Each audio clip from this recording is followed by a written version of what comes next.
Bismillahirrahmanirrahim. Assalamualaikum warahmatullahi wabarakatuh. Bertemu semula kita dalam sesi pembelajaran fiqh tahun 6.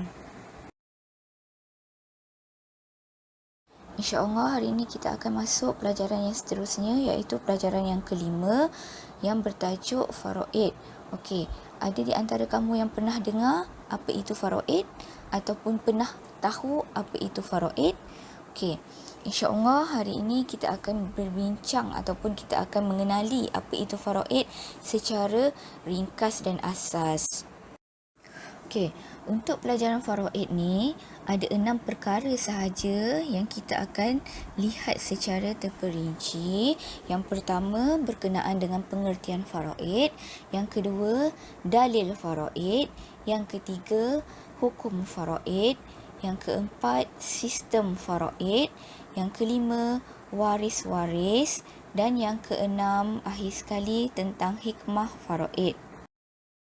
Okey, untuk perkara yang pertama berkenaan dengan pengertian faraid. Pengertian faraid ni dibahagikan kepada dua, iaitu pada bahasa dan pada syarak. Okey, pada bahasa faraid bermaksud suatu ketetapan. Okey, kalau yang kita faham suatu ketetapan tu maksudnya benda yang tak boleh nak diubah-ubah, benda tu tetap fix. Okey, dari segi syarak pula bermaksud suatu ilmu membahagikan harta seorang Islam yang telah meninggal dunia, sama ada meninggalkan wasiat atau tidak sebelum kematian, sebagaimana yang telah ditetapkan oleh syarak. Okey, dari segi bahasa ni, saya huraikan kepada 4 poin penting. Poin yang pertama, suatu ilmu membahagikan harta. Poin yang kedua, seorang Islam yang telah meninggal dunia. Poin yang ketiga, sama ada meninggalkan wasiat atau tidak sebelum kematian. Dan poin yang keempat, sebagaimana yang telah ditetapkan oleh syarak. Okey, dari segi maksud faraid pada syarak tadi, kita faham bahawa faraid ni adalah ilmu membahagikan harta. Maksudnya faraid ni adalah perkara yang melibatkan tentang pembahagian harta. Harta siapa? Harta milik orang Islam yang telah meninggal dunia. Sama ada orang yang meninggal dunia ni dia telah wasiatkan harta tersebut ataupun tidak sebelum kematiannya. Okey, seterusnya kita tengok dalil untuk faraid daripada dalil Al-Quran, surah An-Nisa ayat 11. Okey, awak semua boleh tengok dalam buku teks muka surat 51 dan boleh baca dalil tersebut. Okey, saya nak jelaskan tentang maksud surah An-Nisa ayat 11 ni. Okey, cuba kita tengok maksud dia.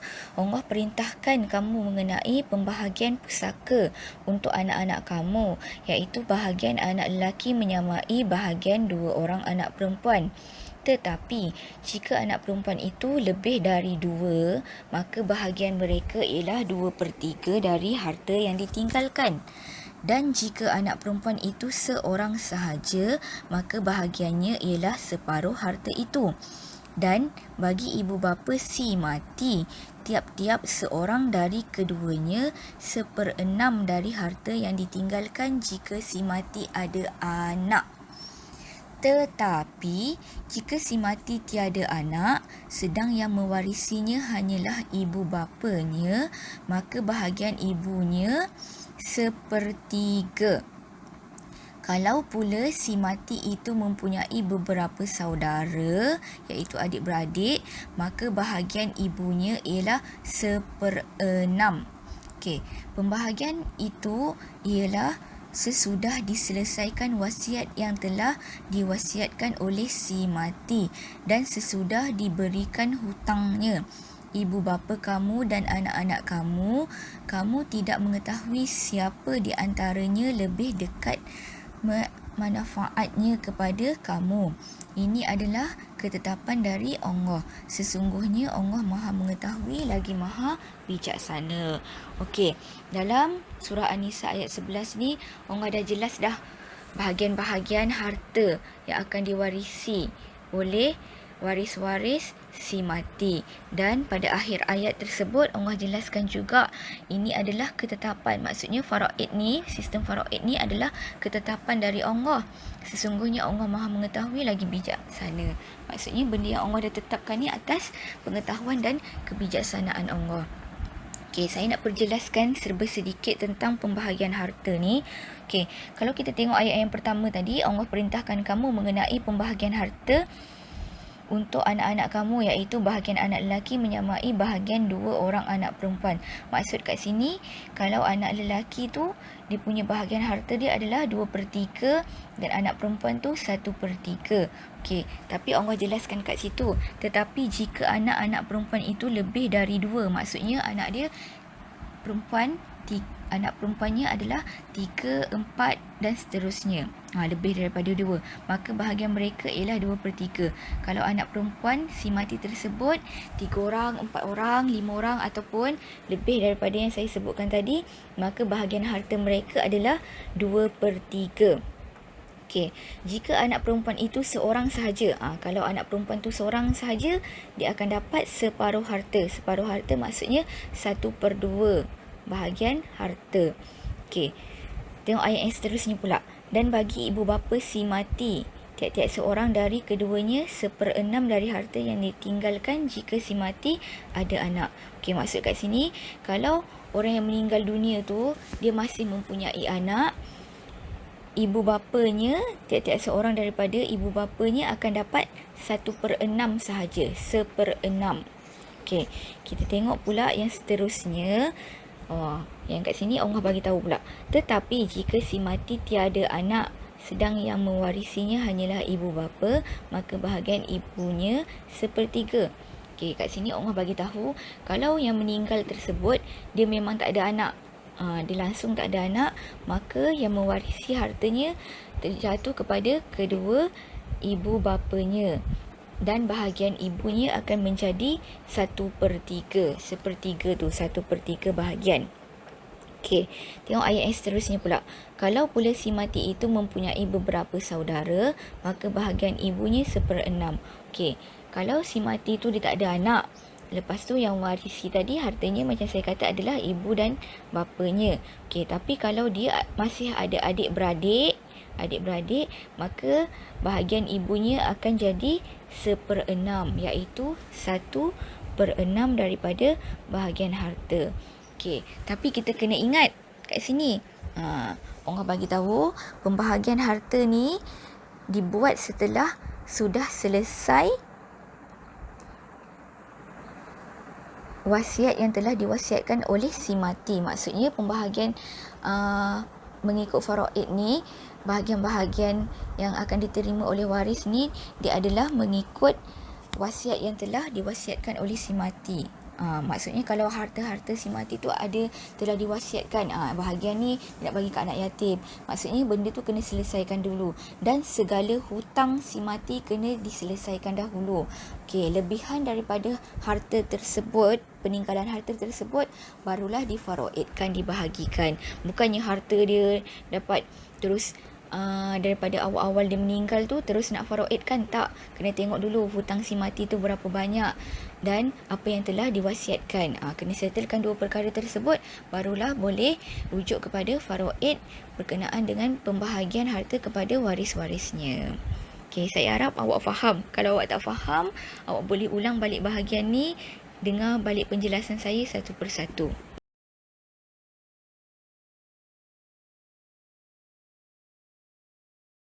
Okey, seterusnya kita tengok pula hukum faraid. Hukum faraid adalah wajib. Maksudnya, kalau wajib, bukan sunat bukan sunat muakkad, wajib. Semua orang Islam kena buat. Sebab Allah dah kata ianya wajib. Tak ada alasan apa-apa. Untuk yang seterusnya pula, kita tengok tentang sistem faraid. Apa itu sistem faraid?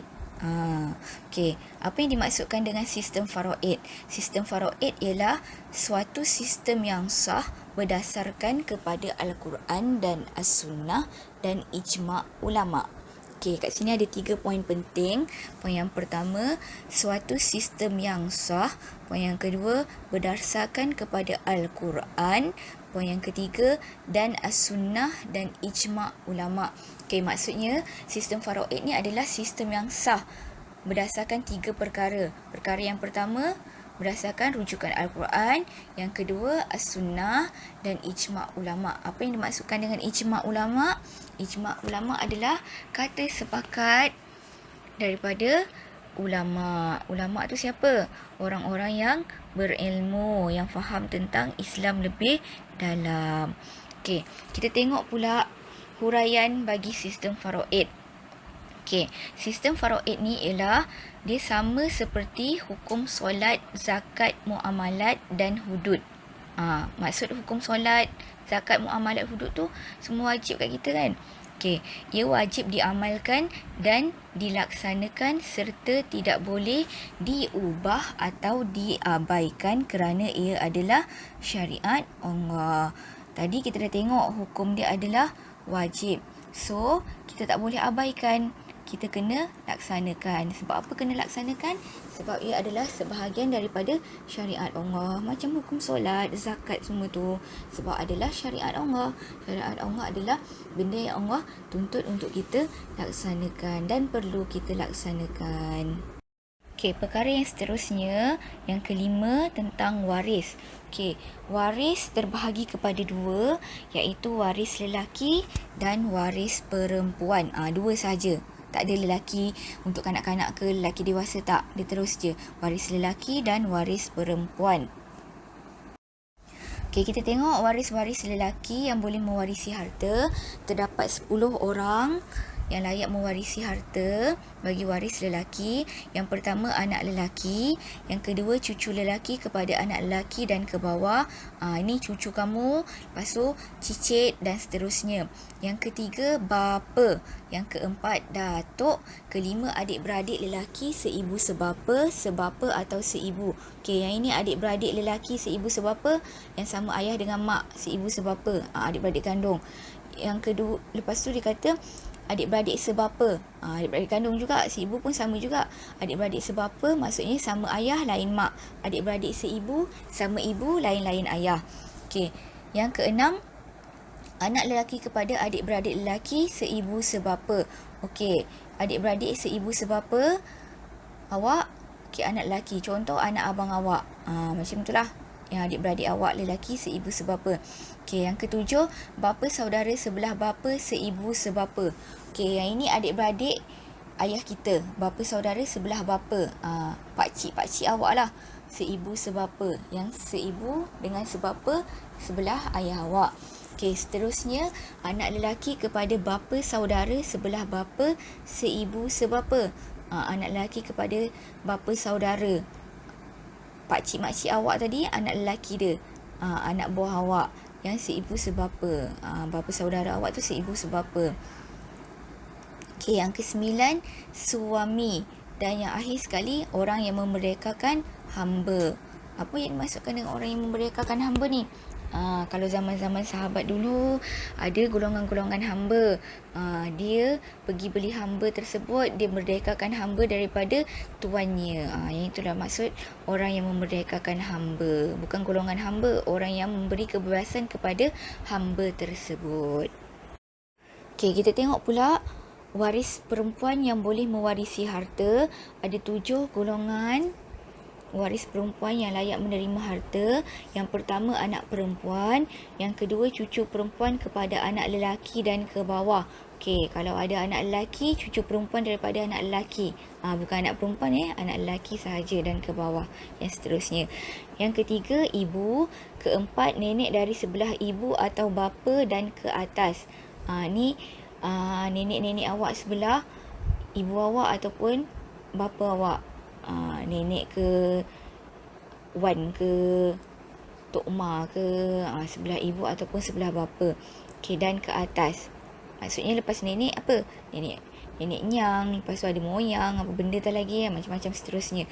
Okey, yang kelima, adik-beradik perempuan seibu sebapa. Sebapa atau seibu. Yang ni sama macam yang saya bagi tahu dalam waris lelaki tadi. Yang keenam, isteri. Dan yang ketujuh, wanita yang memerdekakan hamba. Okey, sebab dia golongan wanita, so wanita yang memerdekakan hamba. Orang perempuan yang bebaskan golongan hamba tersebut, seseorang hamba. Okey, tu adalah 77 golongan yang layak mewarisi harta bagi yang perempuan. Kalau yang lelaki tadi ada 10 golongan yang layak mewarisi harta si mati. Okey, akhir sekali kita tengok hikmah faraid. Hikmah faraid ni ada 3. Yang pertama, menghormati fitrah manusia. Yang kedua, memelihara hubungan silaturahim dalam kalangan keluarga setelah kematian. Dan yang akhir sekali, merealisasikan keseimbangan sosial dalam lingkungan keluarga kerana harta yang mereka miliki melalui pusaka itu mendatangkan kebaikan kepada mereka. Okey, yang pertama, menghormati fitrah manusia. Fitrah manusia, Allah dah tetapkan manusia ni diberkehendakkan kepada sesuatu. Suka kepada harta, suka kepada perkara yang mendatangkan kebaikan. Itulah dia menghormati fitrah. Bila kita lakukan faraid ni, kita hormatlah fitrah-fitrah manusia ni. Kita dapat bagikan bahagian anak-anak, ibu bapa. Okey, seterusnya memelihara hubungan silaturahim dalam kalangan keluarga setelah kematian. Okey, dengan adanya sistem faraid ni benda yang telah Allah tetapkan. Dah ada pun dalil di dalam surah An-Nisa tadi yang awak baca ayat 11 tu. Maksudnya dengan pembahagian yang telah seadil-adilnya yang Allah telah tetapkan, secara tak langsung dia akan pelihara hubungan silaturahim dalam keluarga tersebut. Keluarga orang yang meninggal dunia tu. Tak adalah berlaku perbalahan jika dilaksanakan faraid dengan betul. Dan yang akhir sekali, merealisasikan keseimbangan sosial dalam lingkungan keluarga kerana harta itu mereka miliki melalui pusaka yang mendatangkan kebaikan kepada mereka. Maksudnya dapatlah keluarga si mati tersebut merasa ataupun menikmati rezeki ataupun harta yang ditinggalkan oleh si mati, dan dapatlah kebaikan kepada pemilik-pemilik, penerima-penerima harta si mati tersebut, dan juga kepada si mati. Bila kita laksanakan faraid ni secara betul, insya-Allah dia akan memudahkan lagi kepada si mati, begitu juga kepada yang menerimanya. Wallahu alam. Okey, ada satu lagi saya nak maklumkan kat awak semua. Okey, yang akhir sekali, tahukah anda? Okey, awak boleh tengok kat muka surat 55 buku teks tu. Tahukah anda, hibah merupakan suatu akad pemberian yang dilakukan oleh seseorang secara sukarela kepada seseorang yang lain ketika tempoh hidupnya tanpa sebarang balasan. Maksudnya, dalam tempoh hidup seseorang, contoh Ali, dia sukarela hibahkan rumah dia kepada isterinya. So, bila dia meninggal, semua orang tak boleh persoalkan tentang perkara yang telah dihibahkan tersebut. Sebab dia telah lakukan dalam tempoh hidupnya secara sukarela. Tak boleh orang persoalkan kenapa isteri dia dapat macam ni, tak boleh. Itu adalah hak yang telah ditetapkan, dia dah hibahkan. Dia nak bagi kepada isteri dia dengan sukarela ketika dia hidup. Okey, wallahu alam. Okey, alhamdulillah tamat, selesai untuk pembelajaran hari ini. Jangan lupa hafalkan isi-isi penting mana yang saya bagi tahu, poin-poin tadi. Tolong hafalkan, catatkan dalam buku teks awak tu. Okey. Dan satu lagi, selesai tengok video ni jangan lupa like dan subscribe. Terima kasih semua. Okey, insya-Allah kita berjumpa lagi dalam pembelajaran seterusnya. Insya-Allah. Assalamualaikum warahmatullahi wabarakatuh.